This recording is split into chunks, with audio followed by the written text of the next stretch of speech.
Kakinada university మంచి భవిష్యత్తు కోసం తెలుగు విద్యార్థులు ఇష్టపడే యూనివర్సిటీ. అంటే బెటర్ అవుట్పుట్ కోసం కానీ ఏదైనా విషయంలో మీ ఇద్దరి మధ్య ఆర్గ్యుమెంట్స్ జరుగుతుంటాయా? అంటే ఏదైనా బెటర్ అవుట్పుట్ అంటే ఒక మంచి ప్రొడక్ట్ ఇవ్వటం గురించి మా ఇద్దరి మధ్య అసలు ఉండదు సార్, అసలే ఉండదు. ఓకే, అసలే అంటే ఏ సినిమా కథనైనా ఇద్దరు కలిసి జడ్జ్ చేసి ఇద్దరు కలిసి డిసిషన్ సార్ తీసుకుంటారు. డెసిషన్ మేకింగ్లో Sunil marketing and all that he's taking care. అసలు నేను దాంట్లో I don't talk because he is expert in that. Story మధ్యలో ఇప్పుడు శేఖర్ గారు అనుకో, మేము చేసే పెద్ద పని చాలా తక్కువ ఉంటుంది. He will take everything care of everything, not one thing, everything he'll take care of. Okay, so we don't have much thing to do except management ఎట్లా వేయాలి, ప్రొడక్షన్స్ అది ఇది అని కొంచెం చూసుకోండి కానీ మేనేజర్స్తో. Other than that nothing much. Shekhar Kamal గారితో ఇంత ముందు కూడా చేశారు లవ్ స్టోరీ అనే సినిమా. నెక్స్ట్ ఇప్పుడు ఇది నెక్స్ట్ ఇంకో సినిమా కూడా కమిట్ అయ్యారని మీకు చేయబోతున్నారు మీ బ్యానర్లో అని అన్నారు. We want to do sir. అది ఇంకా అది రియలీ కాలేదు complete. Okay, definitely we will do. ఆయనతో ప్రయాణం ఎలా అనిపించింది? అంటే ఇప్పుడు మీరు వేరే డైరెక్టర్తో చేస్తారు, వీరితో చేస్తారు. We have very less work. He owns the film completely. వారే మొత్తం స్టోరీ రైటింగ్ కానీ దీని కానించి లొకేషన్స్ ఏవి బెటర్ అయితే ప్రతి చిన్నది కూడా he will think with his team and tell us. Okay, so we don't have much work to do. మీరు తెలంగాణ స్టేట్ ఫిలిం ఛాంబర్ ప్రెసిడెంట్గా కూడా చేశారు, సెక్రటరీగా చేశారు. అంటే ఇప్పుడు అసలు యాక్చువల్గా థియేటర్ వ్యవస్థ అంటే సింగిల్ స్క్రీన్స్ గురించి మీ అభిప్రాయం ఏంటి సార్? అంటే సింగిల్ స్క్రీన్స్ అంటే మూతపడిపోతున్నాయి theatre. Single screens are already కొన్ని థియేటర్లు ఫంక్షన్ హాల్గా మారిపోయినాయి కూడా ఉన్నాయి కొన్ని ఊర్లలో. Single screens are the strength of the South Indian film sir industry. If they are not there is South Indian ఇప్పుడు బాగా చాలా స్ట్రాంగ్ ఉంది నార్త్ ఇండియన్ కన్నా అని ఎందుకు అంటున్నారంటే ఇక్కడ మెయిన్ కలెక్షన్స్ వచ్చే దాంట్లో షేర్స్ ఎక్కువ వస్తున్నాయి ప్రొడ్యూసర్స్కు. For example if I'm putting in a multiplex I will get full అయితే I will get 50% only. Okay, single థియేటర్స్లో ఫుల్ అయితే ఐ విల్ గెట్ 80%. సో దాంతోనే ప్రొడ్యూసర్ అనేటోళ్ళు ఇవాళ 90% ఆఫ్ ద హిట్ ఫిలిమ్స్ మీద they are saving money. Okay, flop ఫిల్మ్కి అది ఎక్కడైనా పోయే ఛాన్స్ ఉంది కాబట్టి దానికి పెద్ద ఇష్యూ లేదు. So that is the basic advantage. So వాళ్ళు సర్వైవ్ అంటే ఇప్పుడు ఎట్లా ఉంటుందంటే ఇన్ఫ్రాస్ట్రక్చర్ ఉంటేనే films can be produced. If there is no infrastructure అసలు ఫిలిమ్స్ ఏం చేస్తాయి, ఎక్కడ ఇస్తారు? మల్టీప్లెక్స్లో లేవల్సి వస్తుంది. అంటే ఎగ్జాంపుల్ ఇఫ్ మన మల్టీప్లెక్స్ లేకపోతే ₹1,00,00,000 వస్తున్నాయి అనుకోండి, అన్ని మన థియేటర్లో వేస్తే. సింగిల్ థియేటర్స్ లేకపోయే వరకు we'll get only 50 lakhs. Okay, that would be the difference. Definitely single theatres చాలా బ్లీడ్ అవుతున్నాయండి ఇప్పుడు. They are not able to maintain the single theatres. How best we can do అనేది వీ షుడ్ ప్లాన్. ఎవరు producers plan కాదు, government also should think of it. Because if they survive the industry will survive. What we can do for that అనేది మనందరం కూర్చొని మాట్లాడుతూ అంటున్నారు, committee చేసినారు. I think they will take a call. అంటే పెద్ద హీరోలు 3 ఏళ్ళకు ఒక సినిమా 2 ఏళ్ళకు ఒక సినిమా చేయటం వల్లే సింగిల్ స్క్రీన్స్కి ఫీడింగ్ లేకపోవటం వల్ల సింగిల్ థియేటర్స్కు ఫీడింగ్ లేకపోవట్ల సింగిల్ థియేటర్స్ నడుస్తలేవు. That is thing. పెద్ద సినిమా 2 చేస్తాడా 3 చేస్తా, that is his own thing sir. ఆయన ఎన్ని చేస్తాడో అని ఆయనకు తెలియదు. ఆయన 2 చేస్తే ఇన్ని పైసలు వస్తాయి, 3 చేస్తే ఇన్ని పైసలు. డిస్కషన్ పాయింట్ అంటే వాట్ ఇస్ ద రియాలిటీ అనేది తర్వాత that is a waste discussion అంటున్నా. How many he wants to do he will do. ఇప్పుడు నేను ప్రొడ్యూసర్ ఉన్నా, నువ్వు సంవత్సరానికి ఒక ప్రొడక్షన్ చేస్తలేవేందని అడుగుతే ఎవరన్నా నన్ను, how can I take it? అది వాళ్ళ కాల్, డాలర్ డిసిషన్. అందులో మనం ఇన్వాల్వ్ కావద్దు. అంటే నేను అంటున్నా then there is a lot of chance for other heroes to make films. మంచి అడ్వాంటేజ్ ఉంది కదా. అవునవును. Then why don't you do? మీ పిల్లల్ని మీరు అందరూ హీరోస్ చేసుకోండి ఇంత గ్యాప్ ఉన్నప్పుడు. అవును. అంటే ఓటీటీ వల్ల కూడా సింగిల్ స్క్రీన్స్కి మూతపడటానికి ఒక కారణం న్యాచురలీ కదా. యాక్చువల్లీ సి వాట్ హ్యాపెన్స్, మనం ఓటీటీ ఉందనుకోండి, అరే మంచి ఇంట్లోనే సినిమా చూసుకుంటే అయిపోతుంది కదా, పెద్ద ఏం థియేటర్లో ఇక్కడ నుంచి travelling all the way to theatre and మళ్ళీ అక్కడ పోయినాక టికెట్స్, దానికి కాస్టింగ్, అండ్ ఏదో పిల్లలు ఏదో కొనుక్కోమంటారు, మనం కొనుక్కోవాలి, తినాలి. దట్స్ ఎ కాస్ట్ ఉంది అందులో. ఈ టైము ఇంత కాస్ట్ పెట్టి సినిమా చూడన్నా అనేది ఒక ఛాలెంజ్ అయిపోయింది మా ప్రొడ్యూసర్స్కి. ఓకే, వాళ్ళకు ఎన్ని పైసలు పెట్టి ఇంత కాస్టింగ్ పెట్టి మనం కొనుక్కోవాలని, టికెట్ కొనాలన్నా అనే ఛాలెంజ్ ఉన్నది. దాన్ని మేము ఓవర్కమ్ కావాలి. That is a big challenge. కానీ ప్రొడ్యూసర్లకు ఓటీటీ నుంచి 80% ఆఫ్ ద రెవెన్యూ వస్తుంది కాబట్టి ఓటీటీని ఎంకరేజ్ చేస్తున్నారు. ఓటీటీలో సినిమా రిలీజ్ అయిన 15 డేస్కి 20 డేస్కి సినిమాలు వచ్చేస్తున్నాయి సార్. 15-20 డేస్ లేదు సార్, 100% 28 డేస్కు పిక్చర్ వస్తుంది. ఇప్పుడు అగ్రిమెంట్ ఉంది sir 28 days every movie is coming at 28 days now. కొంతమంది దాన్ని బ్రేక్ చేస్తుంటారు సార్. బ్రేక్ చేసిన వాళ్ళు పెద్ద ఒక్కరు ఇద్దరు ఉంటారు, but overall it is 28 days. ఇది chamber decision sir 28 days? No chamber producers collective becoming that 28 days లో చేస్తున్నారు. ఓకే. డెఫినెట్లీ అందరూ మనము ఇప్పుడు మన ఛాంబర్ అప్పుడప్పుడు కూర్చొని 28 days కన్నా తక్కువ ఇవ్వద్దు అనేది అంటున్నారు. But someone gives we can do anything. See sir it's a నువ్వు మీరు ఎన్ని ఏళ్ళకి అగ్రిమెంట్ చేస్తున్నా ఎవరు తెలుస్తుంది, మాకు తెలియదు కదా అసలు. Once the film is releasing వాడు 10 days చేసిన అనుకోండి, మనం వాడి సినిమా తీయాలి మళ్ళీ నెక్స్ట్ మనం ఫైన్ వేద్దామన్నా కూడా ఏదైనా ప్రొడ్యూసర్ మీద, he should be in the game. సరే ఇప్పుడు ఒక 150 సినిమాలు వస్తున్నాయంటే ఫస్ట్ టైం తీసిన వాళ్ళు 60 members ఉంటారు అందులో. They will never come again and make a film. So వాళ్ళకి రూల్స్తో ఇవన్నీ పెద్ద ద ఇండస్ట్రీలో ఉన్న వాళ్ళు చాలా తక్కువ మంది, ఒక 20-30 మంది ఉంటారు. వీళ్ళే సినిమాలు రెగ్యులర్గా తీస్తున్నారు, వేరే వాళ్ళతో వచ్చింటూ పోతుంటారు. So this kind of rules will not effect much every producer in individual. అంటే ఓటీటీలో సినిమా రాబోతుందని ముందే సినిమా స్టార్టింగ్లో వేయటం వల్ల కూడా చాలా మైనస్ అవుతుందని. సరే అది ప్రపంచానికి తెలుసు 28 daysకి వచ్చేస్తాను, దానికి మనం చెప్పుడేమున్నా సరే. ఓకే.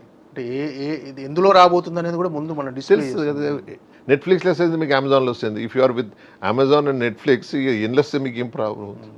బట్ డెఫినెట్లీ దీన్ని కూడా 60 days చేస్తే బాగుంటుంది అనేది నా feeling. The chamber will take ఎ ఆలోచన ఉందా సార్, అంటే డిస్కషన్ చేసే ఆలోచన కానీ? అంటే see that's what I'm saying sir, every producer is individual, but when they come to collective they have to take a call. ఇప్పుడు అది కమిటీ చేసినారు, they will take a call from my ఇండివిజువల్గా 60 daysకి వేస్తే బాగుంటుందని నాకు ఉంది. అంటే ఇప్పుడు ఓటీటీ వాళ్ళు కూడా సినిమాలు తీసుకోవడం తగ్గించారు, వాళ్ళు రిలీజ్ డేట్లు కూడా డిసైడ్ చేస్తున్నారు అన్న ఒకటి ఉంది సార్. అంటే ఓటీటీ వాళ్ళు ఇచ్చిన డేట్లోనే రిలీజ్ చేయాలి cinema. Sir this is with it's a business sir, every one will have. So Netflix అయినా అమెజాన్ అయినా they have their time table. ఈ సినిమా ఇప్పుడు రిలీజ్ అవుతుంది, ఇప్పుడు వేస్తా ఈ 28 daysకు, ఇట్లా వాళ్ళు ఒక సంవత్సరం మీద ఒక చార్ట్ పెట్టుకుంటారు. నువ్వు ఇష్టం ఉన్నప్పుడు తీసుకుపోయి ఎప్పుడు సినిమా ఇస్తే వాడు దానికి మనం డేట్ ఇస్తున్నాం already. We are telling in November we are releasing this film. ఆ నవంబర్లో కాక మనం జనవరిలో రిలీజ్ చేసినాం అనుకోండి, జనవరిలో ఆల్రెడీ ఆయన రిలీజ్ చేసే సినిమాలు ఉన్నాయి, అవే అన్నా నీ సినిమా అయినా, that is the problem. And when they are paying so much they have their own stand. యాక్చువల్గా ఇప్పుడు ప్రొడ్యూసర్ పరిస్థితి ఎలా ఉందనుకుంటున్నారు sir? As a producer toughest టైంలో ఉన్నాడు. అండ్ సార్ డెఫినెట్లీ ఎంత టఫ్ ఉన్నా if your ideas are great you can get par with all this.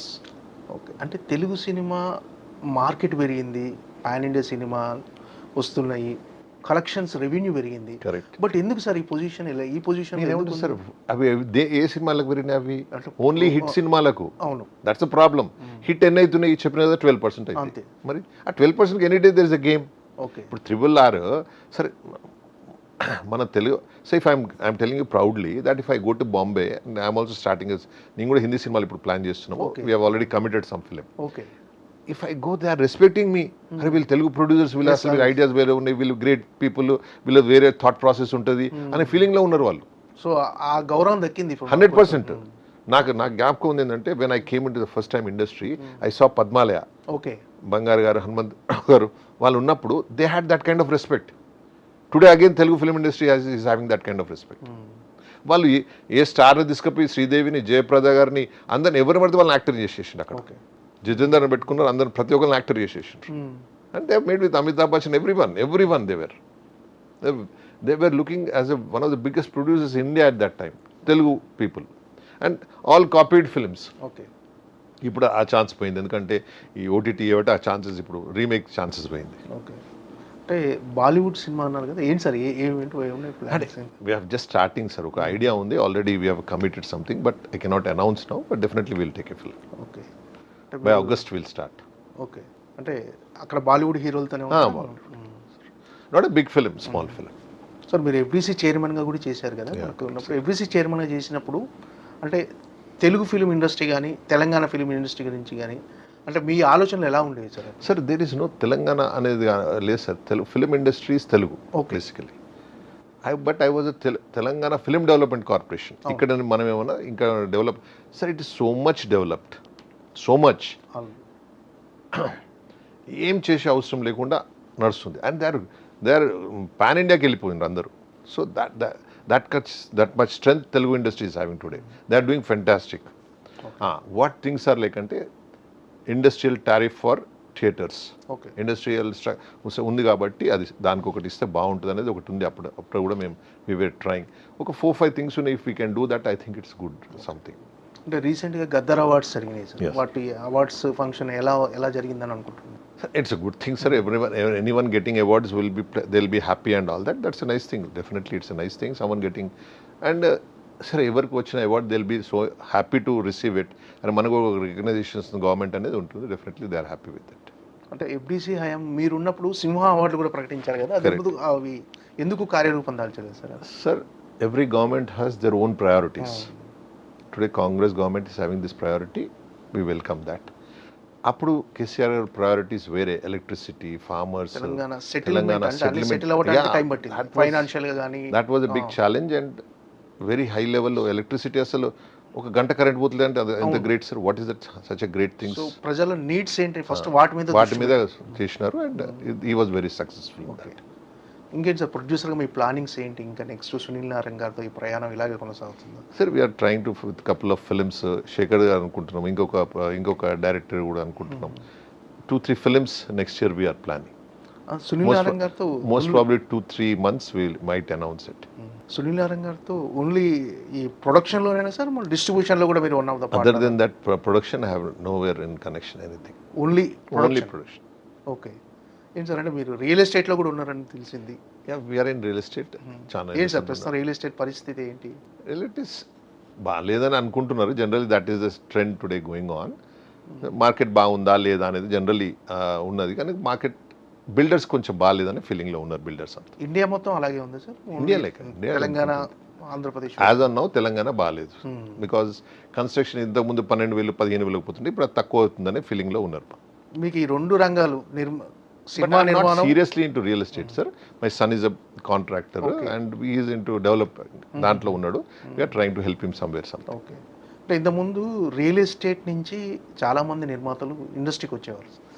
ఇప్పుడు ఇండస్ట్రీ నిర్మాతలు రియల్ ఎస్టేట్కి వెళ్ళిపోతున్నారు సార్. అంటే దీనికంటే అది బెటర్ అని వెళ్ళిపోతున్నారా ఏంటి సార్ అసలు రీజన్? చాలామంది నేను అబ్జర్వ్ చేసేది లాస్ట్ కొన్ని సంవత్సరాల క్రితం రియల్ ఎస్టేట్ నుంచి చాలామంది వచ్చేవారు సినిమా నిర్మాణ రంగంలోకి, కానీ ఇప్పుడు ఇక్కడి నుంచి అటు వెళ్తున్నారు. Sir, any day real estate is a safer bet. ఒకటది. ఇప్పుడు మీరు కూడా సినిమాల ఇండస్ట్రీలో ఎవరు పైసలు సంపాదించినా whoever is putting money in the real ఎస్టేట్లే వాళ్ళే ఇలా సేఫ్ ఉండి చాలా ఎంజాయ్ చేస్తుంటారు. దట్ ఈస్ రియాలిటీ కదా. Any actor, every technician, everything వాళ్ళ పైసలను ఎక్కడ పెడుతుండ్రు? I'm sure it in real estate ఉంది. రియల్ ఎస్టేట్ సార్, ఒక ఇల్లు కొనుడు, ఫామ్ హౌస్ కొనుక్కున్నాడు, ఒక జాగా కొనుక్కున్నాడు, ఒక కమర్షియల్ ప్లేస్ కొనుక్కున్నాడు. This is real estate. Real estate అంటే మనం ఏదో పెద్ద బిల్డింగ్ కట్టేసి ప్లాటింగ్ చేసేసి ఇవి చేసి అట్లా చేసి అందరు కాదు అంటున్నా. ఓకే.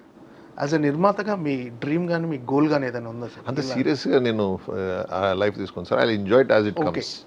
పెద్దదాన్ని ఇప్పుడు నేను తీసేసి ఏదో బాహుబలి చేసేయాలని అంత ఆలోచించను దేని గురించి కూడా.